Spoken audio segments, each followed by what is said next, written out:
सशस्त्र नक्सलवाद के खिलाफ लड़ाई के बाद अब दिमागी नक्सलवाद शब्द को लेकर के सियासी बहस शुरू हो गई है। 15 अगस्त लाल किला, प्रधानमंत्री नरेंद्र मोदी का राष्ट्र के नाम संबोधन।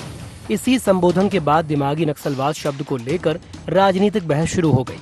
प्रधानमंत्री ने उन लोगों पर निशाना साधा जो विचारधारा के स्तर पर देश को कमजोर करने और विकास में बाधा डालने की कोशिश करते हैं। केंद्रीय मंत्री किरेन रिजिजू ने बाद में इसे सशस्त्र नक्सलवाद के बजाय वैचारिक या अर्बन नक्सल सोच के संदर्भ में समझाया। छत्तीसगढ़ में इस बहस का राजनीतिक महत्व इसलिए भी ज्यादा है क्योंकि राज्य लंबे समय तक नक्सल हिंसा से प्रभावित रहा है। अब सरकार का ये दावा है कि सशस्त्र नक्सलवाद कमजोर पड़ चुका है और बस्तर में विकास का एक नया दौर शुरू हो रहा है। केंद्र सरकार ने भी नक्सल प्रभावित इलाकों में सुरक्षा के साथ साथ विकास, पुनर्वास और आत्मसमर्पण को अपनी रणनीति का हिस्सा बताया है।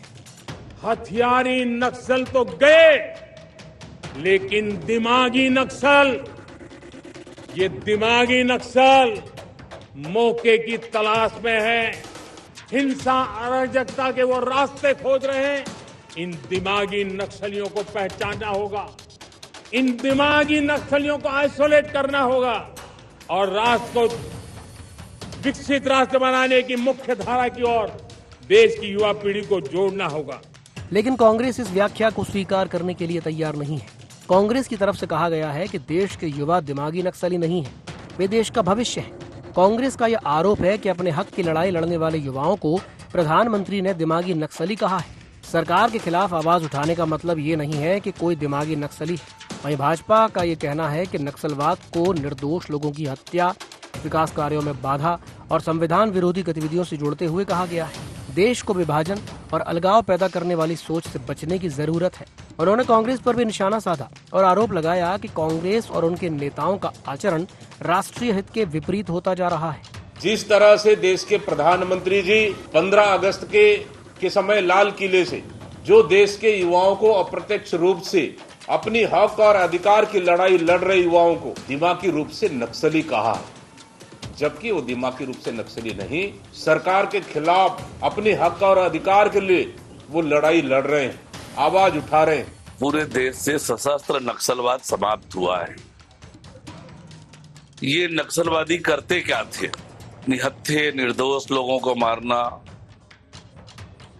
विकास के काम को रोकना, संविधान और देश की विपरीत बातें कहना, और आज वो सशस्त्र नक्सलवाद समाप्त हुआ है।